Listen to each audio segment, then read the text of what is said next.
Hi again, everyone. Thanks all so much for coming. I think that's probably enough time for everyone to come in. So I'm just going to pass you over to Angela Vulgari, who is our gender-based violence manager and the lead service manager for CLiCK. Thanks, Anna, and good morning, everyone. As Anna introduced me, I am Angela Vulgari, Gender-Based Violence Services Manager for SACRO. And I'd like to begin by thanking you all for being here today to celebrate this very important piece of work that elevates the voices of women who sell or exchange sex or images in Scotland. This work has been part of the CLiCK project, which has been a pilot project funded by the Tampon Tax Fund between 2019 and 2021. CLiCK is a partnership of organisations who are also members of the Encompass Network, and these are the Women's Support Project, SACRO, Key Services that operate out of Alcohol and Drugs Action in Aberdeen, Vice Versa, which is a part of Dundee Rape Crisis, Glasgow and Clyde Rape Crisis, and Aberdeen Cyrenians. CLiCK's purpose was to engage women who sell or exchange sex or images in Scotland in helping to shape the future of policies and services throughout the country. In line with gathering women's views on the future of policy and service provision, we were also able to offer person-centred one-to-one support tailored to the needs of each individual woman. That could have included advocacy, practical support, emotional support, or signposting or referring to partner agencies. During the COVID-19 pandemic, we were also fortunate enough to be able to administer Encompass funding to women through the Scottish Government's Immediate Priorities Fund, and that was to women at risk of destitution with no other sources of income. With 2 months to go on the CLiCK project, we are delighted to present this piece of work that has been spearheaded by the Women's Support Project.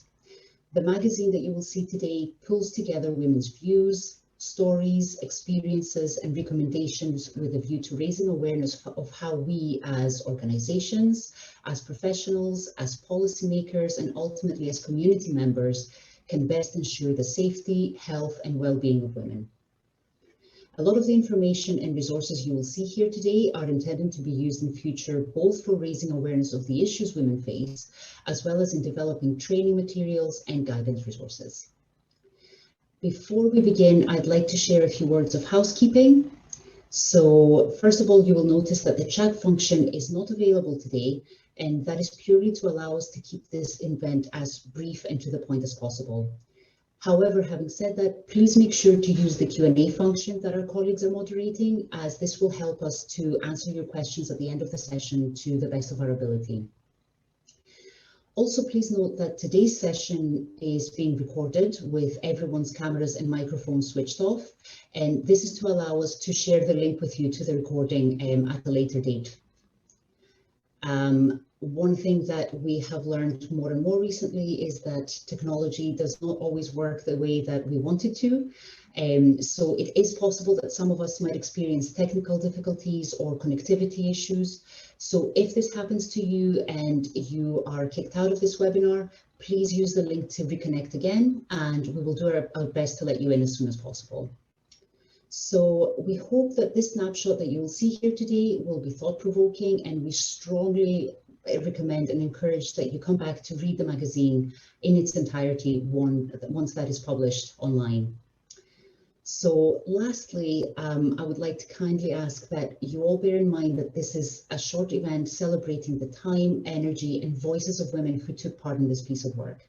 So to really honour their efforts and hard work and all the energy that was expended in putting this project together, can I please ask that we all give our undivided attention for the next 60 minutes. So thank you all very much again for being here today, and I will now pass you over to my colleague Anna Cook, who is the development worker for CLiCK. Hi everyone, thanks very much for that introduction, Angela. It's really funny how different housekeeping is now from what it was like if this was a sort of face-to-face event. Yeah, no planned fire escapes, fire alarms, anything like that on my end, but we do have a delivery arriving at some point today, so I apologise profusely because I imagine it's going to arrive between the hours of 11 and 12 today, so apologies for that.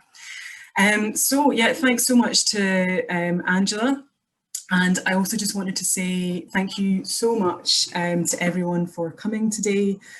In particular, I know that there's people here today who have been involved in kind of every element of the magazine. So I just wanted to kind of acknowledge how grateful we are to everyone who's had an input, and particularly to the women with lived experience who have put like so much sort of time and energy into this work. I also wanted to acknowledge a sort of Shannon-shaped hole. Anybody who is worked with us at CLiCK is aware that quite often it's a sort of double act with myself and Shannon McNee, the Resource and Information Officer, particularly around the magazine. Shannon was a key part in developing all of this work as well, but she's now moved on to another job. But if we just bear in mind that she was a huge part of this work as well, that would be great. So what I'm going to talk you through today is kind of three things.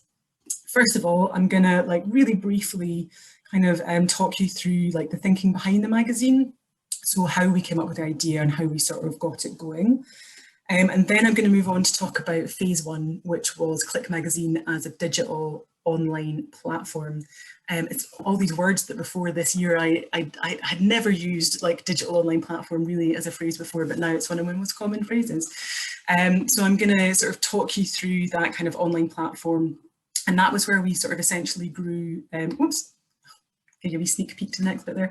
That's where we essentially grew 4 different projects. And I'll briefly talk you through those projects before coming on to the main event, which is phase 2, which is the digital magazine itself. So as part of that, I'm going to talk you through how we've kind of worked alongside women to take everything that we worked on that kind of online platform and turn it into a beautiful digital magazine. And then we will give you the big reveal and give you a sort of sneak peek and a glimpse into, excuse me, into the magazine itself as well. So without further ado, here's a very brief history of how we came up with that idea for CLiCK Magazine. Just to say, all of these beautiful visuals that you can see, this kind of magazine cover, they've all been created by graphic designer Brian Houston, who we've worked with sort of from the very beginning of CLiCK Magazine when it was the online platform, and he's just been involved. He's now just turned all of the content into the digital magazine, designed the magazine itself, and a bit of work with that, which I'll tell you more about, was kind of working alongside women to actually create the front and back cover and colour palette for that as well. But that is yet to come. So pre-COVID, we'd had this idea that we really wanted to produce a physical magazine as a resource, and that was going to be kind of beautiful resource. I keep using the word beautiful today, I apologise for that. That was kind of discussing women's needs and experiences, particularly in relation to their relationships with services. And we didn't just want that to be available via other services. We really wanted it to be wherever you might find a free magazine. So really taking women's voices and experiences and needs to a kind of wider audience. So our thinking was at that point, which seems, obviously it's not something we would be able to do now for definite with the pandemic, but our thinking had been that it would be in arts venues, for example, or like in hairdressers, like wherever you would find a kind of free magazine. Part of that work was also going to be working with an artist and a photographer on creative internships for women. And that was going to be kind of doing workshops with women to create their own kind of creative pieces and really kind of have ownership over the design of the magazine. Obviously, the pandemic came along and we had to, as everybody did across the board, we had to sort of reassess and rethink the work that we were doing and make sure that it was relevant to the sort of emerging needs that were happening sort of then and there for women. So one of the early bits of work that we did was a kind of needs assessment poll that was on our click.scot website. And that poll really that really influenced each stream of the magazine, the 4 bits that I'll talk you through next. And obviously, as so many of us did, we kind of moved to digital, and we went from a physical magazine to it being a sort of magazine platform, if you will. So that brings us on to phase 1, our CLiCK Magazine online platform. And this was really a digital platform that was designed to look like a kind of digital magazine platform, if that makes sense. So not looking like a paper doing lots with my hands, not to look like a paper magazine that you'd flip through. That's phase 2, where we've taken everything from this platform and it's going to look more like a traditional magazine. This looked more like a magazine website, if you will. And it was really created to amplify the voices and needs of women who sell or exchange sex during the pandemic. So it was a website hosted at clickmagazine.online that we built on between kind of June 2020 and January 2021. There was 4 distinct elements to the digital magazine. So there was CLiCKcast, and that is our 7-episode podcast series. We've got Rise, which was an online anonymous survey platform. Together Alone, which is a wellbeing and arts project. And Your Voice, which is a platform for women to share their needs and experiences. So we had kind of 3 aims around this piece of work that really kind of underpin the work, and I'll probably be repeating them throughout the rest of the presentation as well. So what we wanted to do is find out about women's needs right now within this kind of, this new emerging situation that was kind of really rapidly changing and really hugely impacting women as well. I will say that I don't talk a huge amount about women's needs during this presentation, and that's partly because I'm talking through the work, but also because all of that information is in the magazine itself. So I really, strongly advise you to go and read the magazine after the launch event is finished.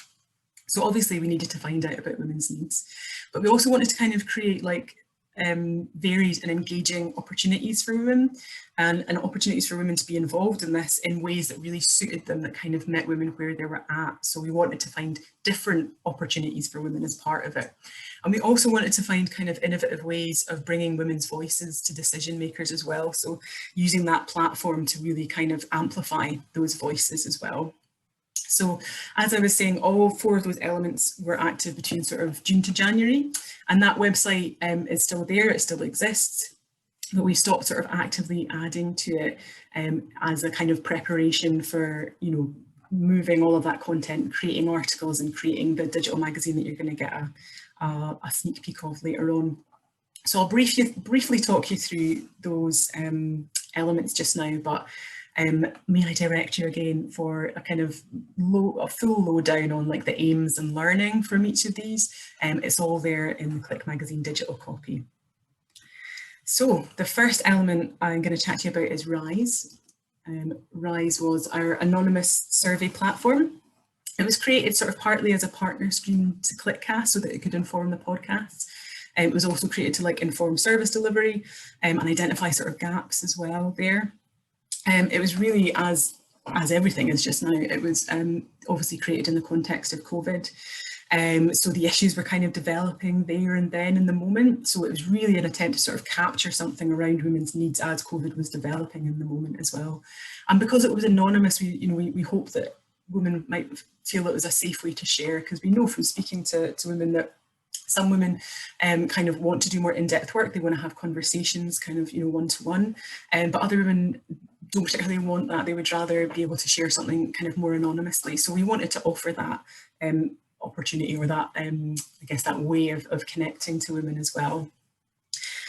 We found out that there were definite barriers to women completing the surveys. We had a pretty low uptake in the beginning, which did change with our final needs assessment.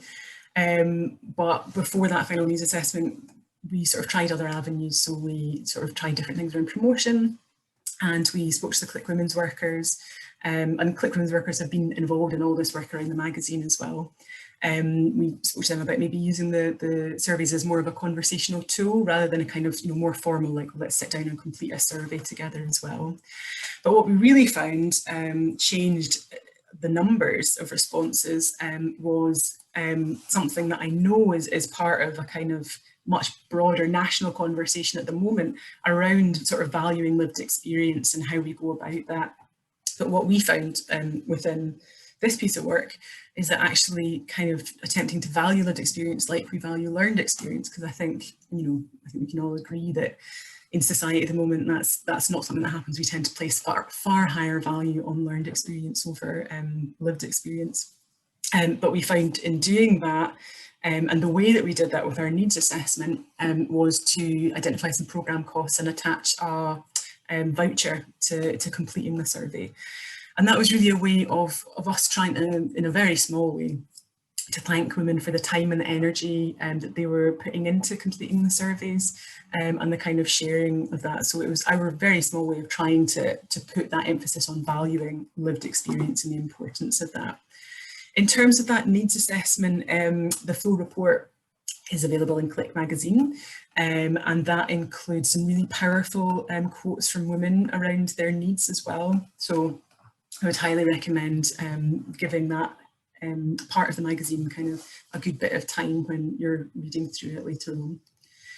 Second part is one I've already mentioned, which is CLiCKcast. That is our 7-episode series of podcasts. Now that I'm saying that, I really hope it is 7 episodes, because I've written that down, but I'm not 100% convinced that it is 7 episodes. I'll need to double check afterwards.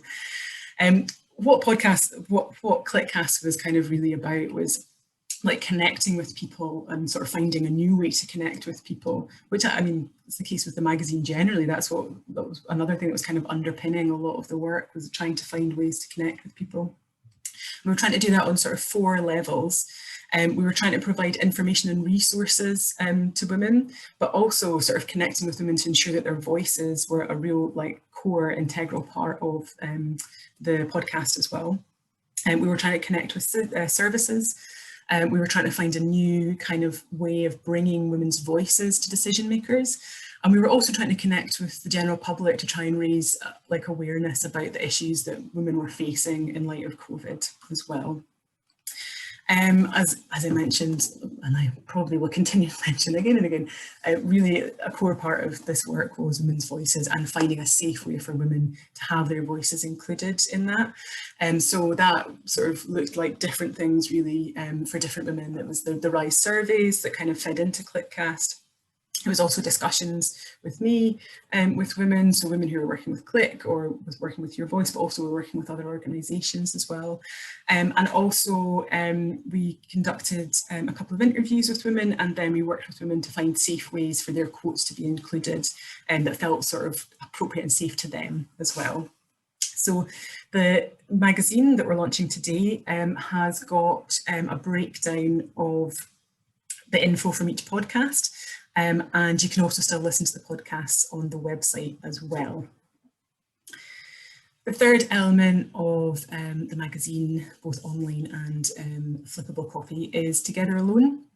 This was our self-care sort of wellbeing and arts project. There's some really beautiful images that are there and that are also included in the magazine from sort of submissions to the project. So again, about connection, I'm sure you're sensing themes here. We worked really closely alongside women, and we also worked really closely within the CLiCK team and with sort of other services to sort of build this project together. And it really came from us feeling that not only was there a need to bring women's voices to decision makers and to speak to them about their needs, but we also felt that there was a need to produce something tangible that could actually support everyone around self-care and mental health at the moment. They've been identified as in our needs assessment as being important, and I think we can all agree that that's, as the pandemic goes on, it's conversations around our mental health and well-being are becoming kind of more and more important.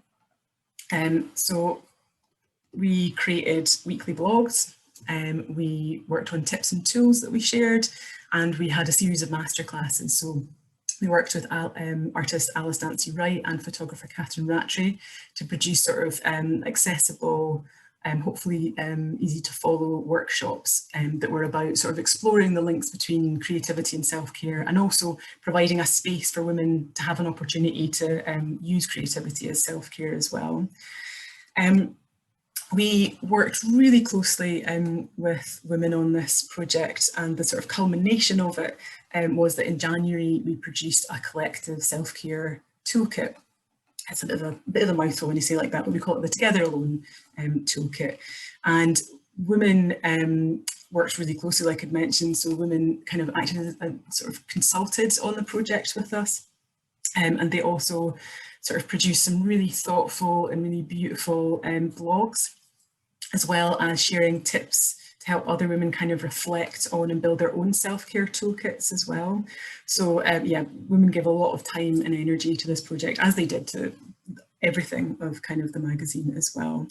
And as part of the digital copy of the magazine, we share our kind of reflections around the project, and you'll also see some of the beautiful images and some of the examples of blogs and things that were shared as part of it as well. And the final element of the online, both versions of the magazine, the online site and then the magazine itself, is Your Voice. Your Voice is sort of the link really to CLiCK service delivery, because Your Voice is the element of the CLiCK service where women can sort of shape the service and also kind of shape other service pathways as well. So with it on the magazine site, it was a safe space for women to explore their sort of experiences and thoughts and opinions around their kind of involvement in selling or exchanging sex or images. And they did that in ways that suited them. So we've got examples of sort of poetry and narratives and quotes on there. It wasn't like part of a particular programme of work, like looking at specific ideologies or frameworks or anything like that. It was very much led by what the woman herself felt was important to share. As part of the sort of big reveal of the digital copy of the magazine, I'm going to just sort of really briefly share some snippets of the women's work with you. Unfortunately, we just don't have the time, I think, to dedicate to showing the full, to give you the time to read through the full kind of versions. So I would really recommend when you read the magazine, really like giving those pieces the kind of time and space that they deserve as well. So that was phase one. And now we move on to phase two, CLiCK magazine digital copy, the big reveal. You can see this kind of new image here. This is the first image that we had through from Brian for this kind of new phase two, the flippable version of the magazine, which is our new image for CLiCKcast. So I'm kind of teasing that out with you, but we will go through the magazine itself as well. Basically, we really wanted to have opportunities for women to be involved at every stage of the process of the magazine. So obviously I kind of talked you through the different opportunities that there were for women in terms of the platform, but we really wanted to come up with something that was kind of tangible in terms of women helping with the process of taking that content from the magazine website and turning it into sort of articles and things for the flippable magazine, phase two. So we worked with them in two different ways. We worked with them as part of a writers team, where CLiCK Women's Workers worked with women that they supported on two new articles for the magazine. So one of them is a sort of letter from women in the style of like a letter from the editor. And that's really identifying key needs from women at the moment. And then they also worked on a section called What Next, which is a series of like tangible recommendations for services on how they can better meet these needs for women as well. So my colleague Isla is going to come along in a minute and talk to you about that. You're probably been quite a lot of my voice, so I'm sure we'll be pleased to hear somebody else's voice for a while. And also thank you very much to Isla for coming and speaking. And then I'll talk to you a bit about the creative editorial team as well, who I worked alongside I say I worked alongside, it was really the women that sort of did all the work there. My role was much more about kind of providing support around it. And they worked on key design elements of the magazine. And then we will move on to looking at the magazine itself. So I would invite Isla. I will mute myself, Isla. If you would like to put my camera on, there's Isla. Right, I'll disappear for a couple of minutes. Hi everyone, my name's Isla Toner and I'm one of the women's workers over at CLiCK, and I cover the Fife and Forth Valley area. So we spoke to all of the women supported by CLiCK and provided them with an opportunity of being involved in the magazine. This is something which was guided by them, and if they felt it was something they wanted to engage with, then they were able to do so. A key element of the writers' team was ensuring that women were able to be safely involved. I introduced the idea of writing a piece for the magazine to a number of women. For some, they felt like it was something that would be difficult for them to do, but this was completely respected, and it's understandable that this may be traumatic or difficult for some women. For others, they were keen to get involved and share their views on what they would want to tell decision makers and services about their niche right now and what they should be doing to make changes for women. They were also able to express what the ideal support service and worker would be like. It was great to hear that women wanted to take part and use their voice, but we needed to ensure that this was done ethically and safely, and that it was not going to cause any upset for the women involved. I therefore spoke to women about how they would like to conduct their writer's piece. Was this something that they wanted to go through with me on the phone, or did they feel like doing it on their own in private would be better before sharing it with me? Some women preferred to go through it privately as they found it easier to write down how they felt as opposed to verbalising it. For women who wanted to discuss over the phone, they were able to do so, and I typed this up for women and then read it back to them to ensure that they were happy with it and how it reflected their voice. To ensure the safety of women, support was provided throughout when gathering the writer's piece, and it was approached sensitively.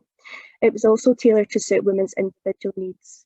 Some women who I asked did not feel comfortable taking part, and this is completely understandable, but for others, they felt passionate about sharing what they had to say and they were really keen to get involved. Confidentiality was key throughout the process of gathering pieces for the magazine. It was reiterated to the women involved that their voices would be anonymised, and this made them feel more comfortable and at ease. For one woman, she found it upsetting writing her piece for the magazine, but afterwards she felt a sense of relief that she'd managed to get her views down on paper, and she felt this was something that was really empowering. Women felt, after writing their magazine responses, a sense of pride, and they were proud that they were able to contribute. Throughout the process, we were transparent with women, allowing them to view their piece, ensuring that they were happy with it and how it was edited. Anna and Shannon pulled together everything the women had said to draw out common themes, and their words were all included. We sent this back to the women and they had sight of what was involved, and they were able to gather any feedback. Some women explained they felt the magazine had shared their views fairly, and they liked the way that it had been edited to make their words all come together collectively. We are proud to have been able to have guided women safely throughout the process. It was great that women wanted to make a contribution, as it really kept women's voices at the centre of the magazine, and this is a huge value within CLiCK. We're extremely grateful to all of the women involved and for their contribution, and we value them so much. Now I'm going to hand you back to Anna.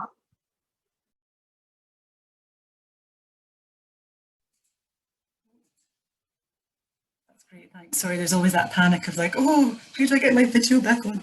Thank you so much for that, Isla. It's great to hear more about how the women went through the process of the writers' team and how they sort of felt about their involvement, how they found it. So thank you very much for that. So as I kind of mentioned, I'm going to now move on to tell you, oh, just a minute, my screen appears to have frozen, helpfully. There we go. So I'm going to move on to telling you a bit more about the creative editorial team and the kind of the work that the women did and how we kind of went about that work as well. So we worked with two women who worked on a design brief for Brian. And yeah, I would say at this point that the women that were involved in the creative editorial team, like, really put in so much sort of time and effort and energy into this process. There was a lot of back and forth, there was a lot of discussion, there was a lot of like thought really put into the process. It was a really big undertaking by the women that were involved, and I think it cannot be underestimated, and it'd be great if you could sort of bear that in mind when you're looking at the finished product as well. But I think also when you're doing any kind of participation work, that input and what it requires to provide that input for women or anybody who's involved in any kind of participation work, definitely like can't be underestimated. And actually, I think it kind of highlights two things for me around participation. One, I think it's so important that we offer like opportunities that have sort of tangible outcomes and tangible benefits to women as part of this work. So that could look like, you know, building new skills, for example, or it could be like taking part in a new process, or even just taking part in a process of something that the woman enjoys. So for example, taking part in something like this, like the design process.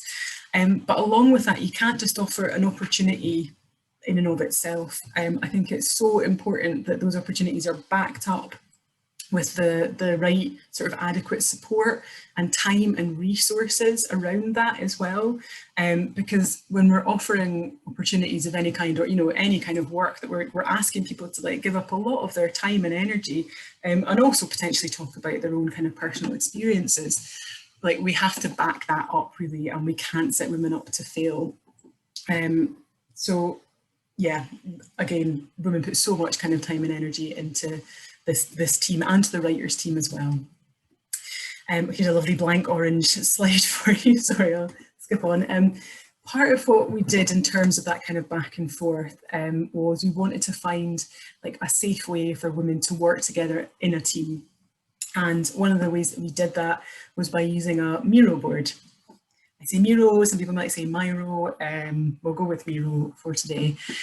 Miro is sort of an online whiteboard tool, and I really love it. There are some issues with functionality around it, and that's something that we discovered actually through this work, that it's not always easy to find a post-it note and click on a post-it note. And also there's obviously a sort of, you know, humongous thing there around digital exclusion, because it is an online tool. So we sort of checked it out with the women that we were working with before we decided that we were definitely going to go with this as a tool. We had to make sure that they had kind of digital connectivity. So we would obviously have to find a way around that if people don't have laptops or things like that as well.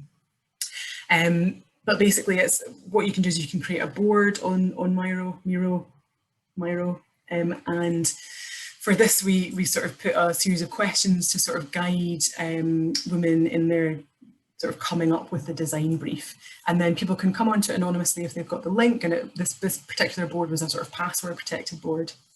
You can click onto the link, and then you can click post-it notes and kind of move them over to share ideas.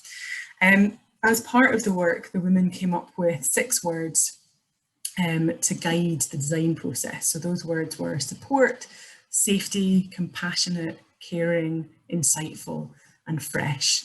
We asked women to come up with words, and actually the words that they came up with were quite similar. And one of the women reflected that she was, you know, she was quite pleased about that, because it felt like they were on the same page with them as well. So one of the women that we worked with as part of the team, and you know, both of them put so much effort into it. You know, thank you so much to both of them. One of the women has really kindly shared a quote with us that she's happy for me to share with you all today. And it really sort of talks through her journey throughout the process of the creative editorial team. And I think it really highlights the amount of work that went into it for her. So I'm not going to put her words in my mouth, I'll share it with you and give you a couple of minutes to read through it.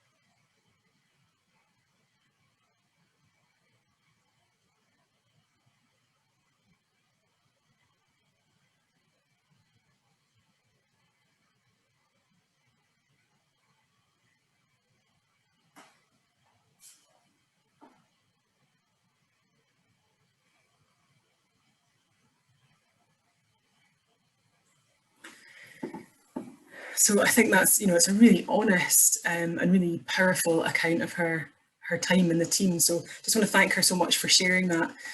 But also I want to, you know, thank all the women that have been involved in this kind of process with the writers team and the creative editorial team, and just thank them so much for the effort and the energy that they put into this. So without further ado, I'm going to attempt to come out of this slideshow. This is always a fun bit when you see somebody sort of just staring at a screen. And I'm going to, with a great fanfare, launch CLiCK magazine for you. Digital copy, here we go. Oh, no, that's the wrong thing. Sorry, retract my fanfare. CLiCK magazine digital copy. So This is going to be available online after, kind of straight after this. I've got that slide that I almost showed you there, kind of has the web addresses, which you can go to check it out, but that's our website at click.scot. And you can also go to clickmagazine.online as well. So the first page we've got here is our front cover, and this was the cover that came from the work of the women on the creative editorial team. And I'll show you the back cover at the end that they also worked on. I'm obviously slightly biased, but I think it's, if I saw that magazine on a shelf, then I would be instantly drawn to it, and I think it's a testament to all the hard work that women have put into it as well. So what I'm going to do is, hopefully you've all kind of taken in the cover. I'm just going to give you a really quick flip through the magazine, because obviously I don't want to give it all away. You know, hopefully you'll all be going to look at it after we finished here. This is the kind of welcome here. And then we go straight into that letter from women that the writers team worked on as well. So what we've kind of got here is some of the quotes pulled out that women provided, as well as a kind of summation there as well. I love the wee picture of the plant. And then we've got the contents page. So I'll just briefly talk you through here what we've got in terms of the content. So we've got CLiCKcast. So this is what I was saying about our podcast. We've sort of taken the information from each of the podcasts, and they've each got a sort of double page spread, which I'll show you. Then we've got sort of reflections on the Together Alone project. We've got the needs assessment with RISE. Then we've got the women's pieces, which I'll show you here just now as well for your voice. And then we've got a sort of new feature called Where Have Women's Voices Gone? We felt it was really important to include this because I think quite often with participation work, there's either not the opportunity or sometimes it gets lost in terms of like following up that work with whoever has participated with you. So being able to say, okay, so we spoke about this and this is where it's gone, this is what's kind of come of it. So we just really wanted to have that section in there so that if women are reading the magazine, they can see, okay, so that's where that information went to, and these are the outcomes that potentially might come from that as well. And then we round it up with that what's next section, which again is from the writers team. And that's their sort of recommendations, those kind of tangible recommendations for support services on how to meet the rights and needs of women. There's that image that I gave you a sneak peek of earlier. And here you can see the kind of double page spreads that we've got for CLiCKcast. So by the kind of theme of episode, and then we've got a little what needs to change section as well. Each of the podcasts had a kind of 3-part structure where we kind of talked about what the issue was for women. We talked about what was being done to address the need, and then what needs to change. So that's reflected here in the kind of summary. So I'll sketch you through mental wellbeing, housing, and kind of all these illustrations that are here have been done specifically for this new version of the magazine by Brian Houston. And then we come on to Together Alone. I'm pretty sure I mentioned that the toolkit's available. If not, then I'll just say it one more time. We've got the full toolkit that we pulled together is available as a resource now. And this is the image from the front cover of the toolkit as well, which is surprisingly enough a toolkit. And this article then takes you through kind of reflections. So you can see examples taken from blogs that we had as part of that. We have some quotes from women that were involved. Quotes from the artists there, a bit of information about the masterclasses, the tips and tools. This image of the sweet peas is another kind of personal favourite of mine. Somebody submitted some photos that they'd taken as part of doing one of Catherine's masterclasses. So we've got some of them in there, and there's a lot more of them in the actual toolkit as well. And then we talk about the overall learning. And then we've got RISE, so this is our needs assessment. Presented, and you can see there's lots of quotes from women as part of that as well. And then we come on to the Your Voice section of CLiCK magazine. So as I mentioned before, I don't really have time to give the full energy that these pieces deserve. So I'm just going to kind of give you like a minute on each page. There's 3 different women that provided sort of different sort of narratives, poetry and quotes.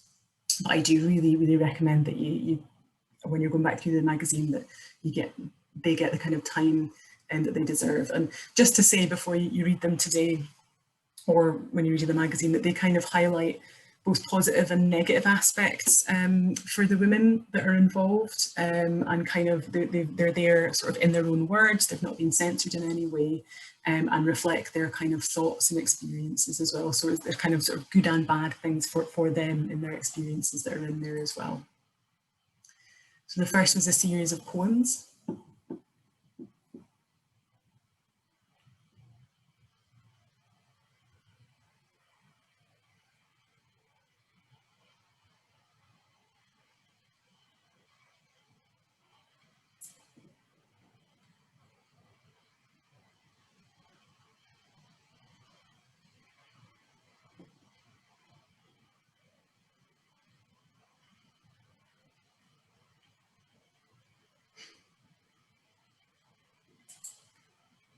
Then we had some quotes.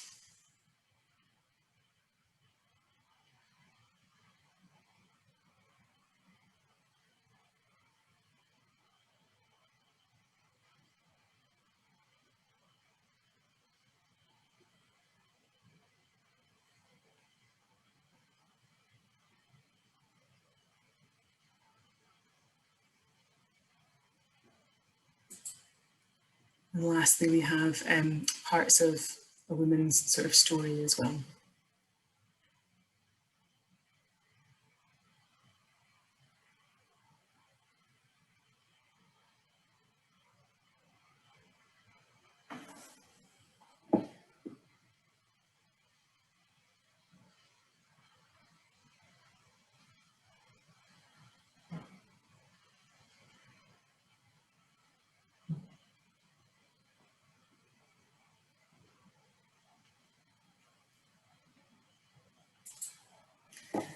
So as I say, I'm sorry not to be able to give time to really go fully into them.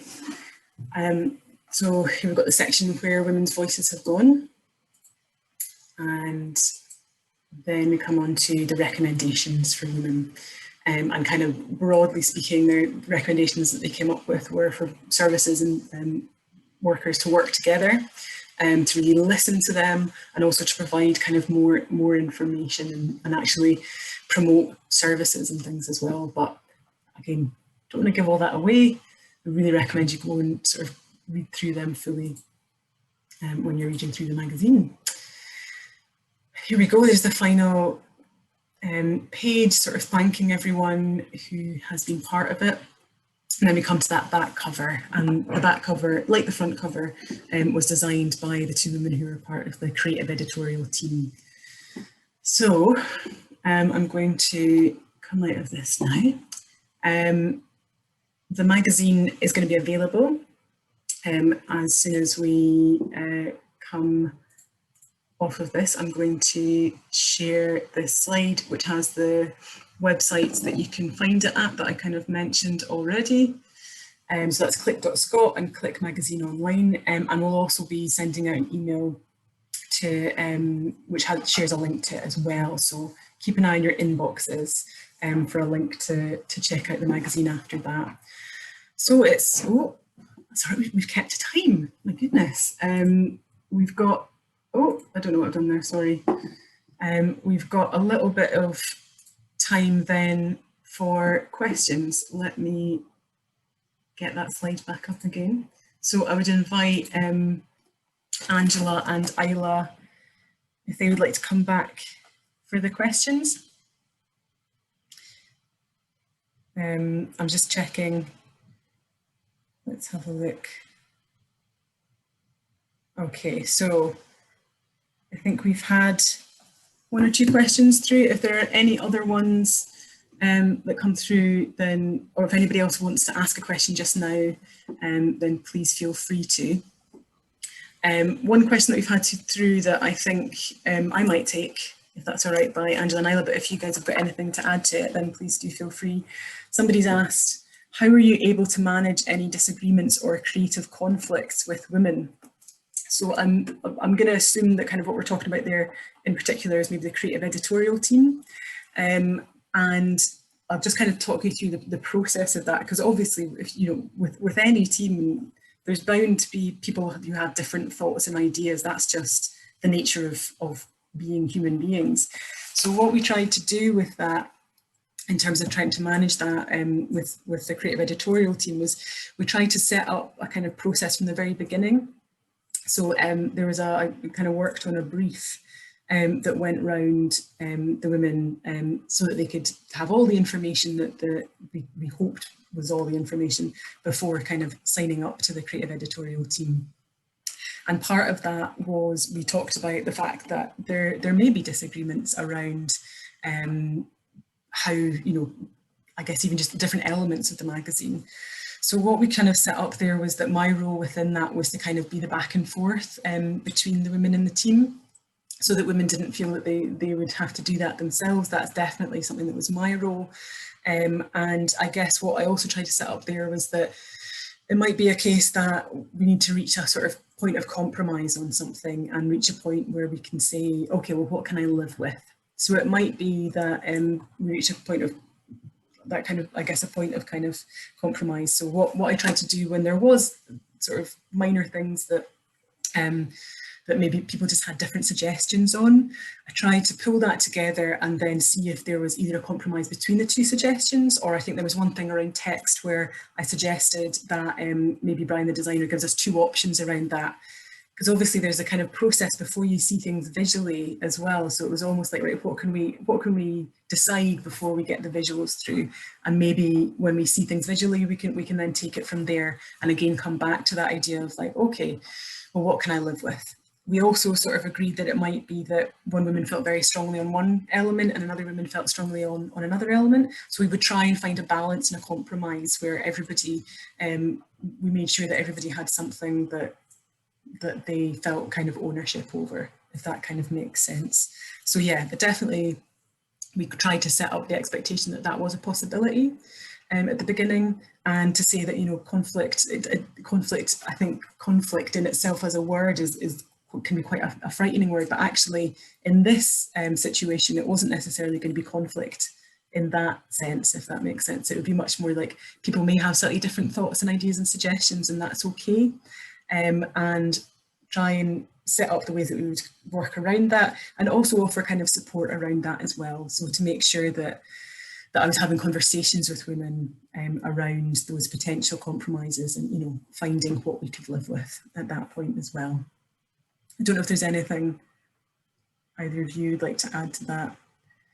I'm just scrolling through to see if there's any other questions. So there's one more question that I've got through here, which is, what was the top learning for you for this work? So I'll maybe take that one to begin with, and then I don't know if Isla and Angela, if you'd like to answer it as well. I think for me, probably around learning, there's probably quite a lot around, because obviously my role is development worker and it's very much focused on kind of participation with women. So for me, there's a huge amount of learning around how, I guess that point that I made earlier around how we create opportunities for women that aren't just about what we as an organisation need, but actually is meeting a need for the women as well. So I think for me, there was a lot of learning around getting that balance of going to somebody and being like, right, okay, so it'd be great if we could talk about this information and, we can find out from you what your needs are, but actually offering something in return around, an opportunity, for example, or, what I spoke about before about offering kind of interesting or kind of tangible opportunities for people. And also something really about valuing that input, I think, as well, is like an absolute key point that I would take out from that. One of the other things that I learned throughout this work, which I haven't really touched on, and again we touched on in the magazine, is that women who sell or exchange sex or images have just been in incredibly difficult situations during the course of this pandemic. And again, you can read much more about that detail in the magazine. So I feel like work like this is kind of key in terms of, highlighting those needs and things as well. So I don't know if Isla or Angela, if either of you would like to say anything on your kind of learning, the top learning for you both. If you don't mind me jumping in, Anna, just to really reiterate what you said about yes, lived experience cannot be substituted by any kind of learned experience, absolutely. And I think it's so, so important, especially through a worldwide crisis, that we really listen to people who are most affected by a changing world as we know it. And I think we can't really emphasize enough the importance of valuing that experience and really sort of giving something back that is tangible. It almost sounds like, you know, we want to make sure that we don't just take, we need to give back as well. And we need to appreciate, you know, the time, the energy, the effort it takes for people to really participate in something like this, which, you know, is going to have long lasting implications, because women have put in so much hard work and so much effort and so much of themselves in it, really. And I think that that really needs to be celebrated. And there's a lot of learning in there for us throughout, I guess, across the board, when it comes to really involving people with lived experience on any level. So yeah, absolutely. I would echo that completely as well. And I think for the women who were involved, they were really they really appreciated that we asked them to be involved, and that was like quite an honor for them, that they were able to like almost, they felt like they were sort of like giving something back for the support that we've provided to them. They really enjoyed their involvement in it, and it was something good for them to talk about. And I think quite often, you know, like, you think that you need to be really sensitive about it, which you do, but a lot of women do want to talk about their experiences, and I think knowing as well that their experiences are really valued by all of us at CLiCK as well was really key for them. Great. I've got a couple more questions. One question that I'll just answer quickly was, how much were women paid to complete the survey? Sorry, I meant to say that earlier, and it was a £20 Love to Shop, sort of like an e-voucher that was attached to the survey for that. So I hope that answers that question.